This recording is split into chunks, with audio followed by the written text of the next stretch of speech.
Sometimes I wonder, why am I doing this to myself?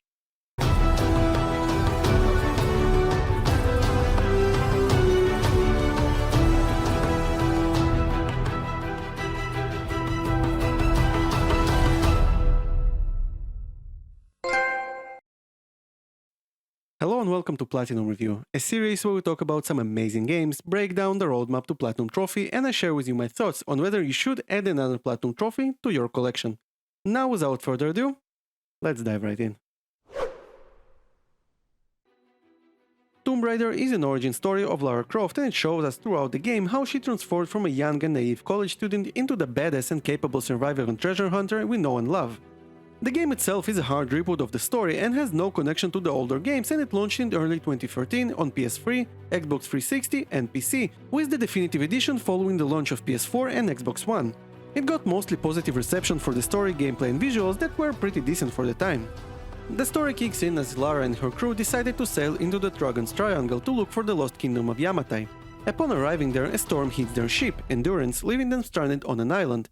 Unfortunately for them, they are not the only people there, and they discover very quickly that the people who are stranded there with them are worshipping Himiko, the Sun Queen of Yamatai.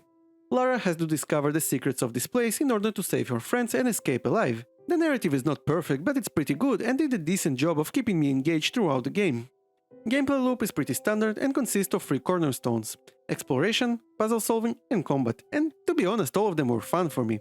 You have progression systems in place, and throughout the game you will see Lara learn new skills and master new weapons to become the true survivor, and the gameplay is pretty good despite a few flaws, like pacing that can slow down to a crawl in the puzzle sections, but I actually had a great time with it and ended up finishing it twice, once on Xbox One and once on PS4, so I did enjoy it overall.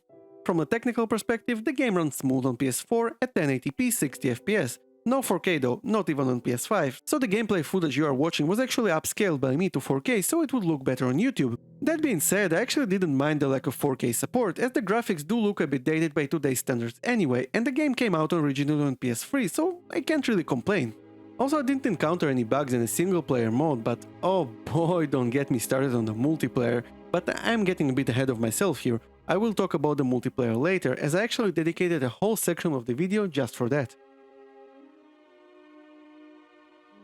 As for the Platinum Trophy, there's actually a lot of things to keep an eye out for, because the game has a bunch of missable trophies, and although you can play on any difficulty and the story is relatively short, around 15 to 20 hours for 100% completion, I would recommend to do everything in one playthrough, since there is no incentive to finishing the game more than once.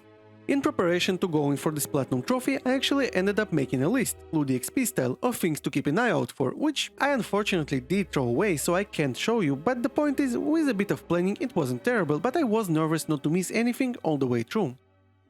Now let's talk about the missable trophies themselves. There is a trophy for engaging in all optional conversations, and this is actually the most nerve-wracking trophy this game has, because there are 7 points in the game where you can talk with one or more of your companions, and conversations are scattered throughout the whole game and are highly missable. If you progress too far and don't have a backup save, you will have to replay the whole game again, pretty much start to finish. I actually wasn't even sure if I got the first conversation fully, so I had no idea if I would unlock the trophy or not, because there's absolutely no tracking for it, but luckily I did. Another one is for stunning 25 enemies with a dodge counter, which is missable because you can purchase a skill that will insta-kill them and it doesn't count. There are 2 other combat-related trophies that are not hard, but you have very limited opportunities to execute them. You will need to shoot a stick of dynamite in air, which might take a few tries, and shoot 10 enemies from ziplines, which are pretty rare and only appear in story missions, so you will need to pay attention. Other than that, you will have to find all the 171 collectibles, complete all the challenges that can be technically considered collectibles as well, just area related, complete all the optional tombs, get kills with certain weapons, which I was focusing on during my playthrough to avoid post-game grind, do some hunting and get some miscellaneous trophies that are mostly easy enough. I would say that the single player part of this journey is fun, and although you have to be careful and you might need a guide for some of the collectibles, it's not bad, since you can fast travel to all the areas after completing the game and none of the collectibles are missable. If the story was the only part required, I would probably tell you that if you have this completionist itch, then you should probably go for a Platinum Trophy in it, but here comes the part of the video where I actually explain to you why you probably shouldn't Platinum Tomb Raider Definitive Edition.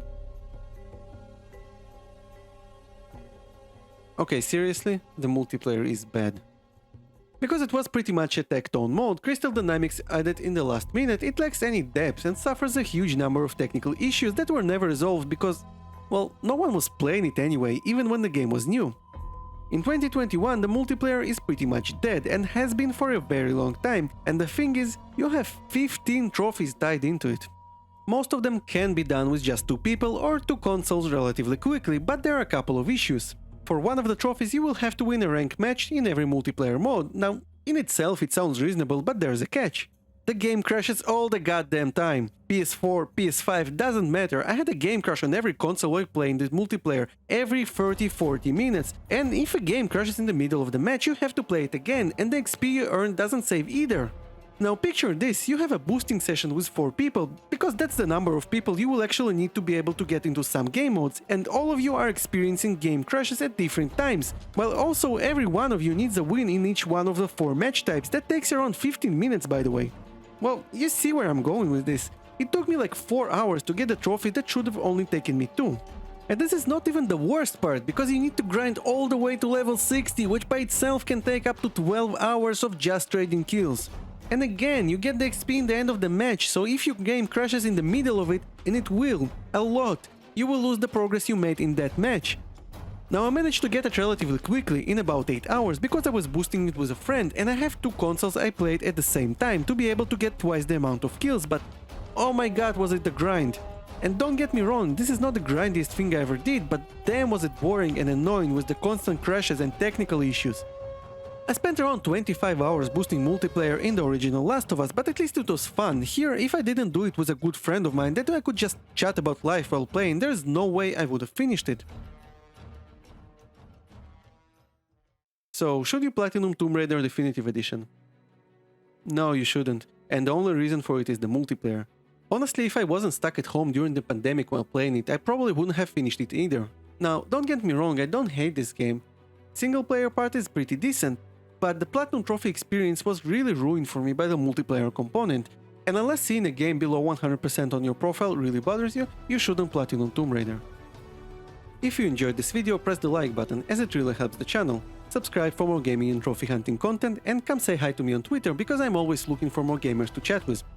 Anyway, as always, thank you for watching, and have a good one.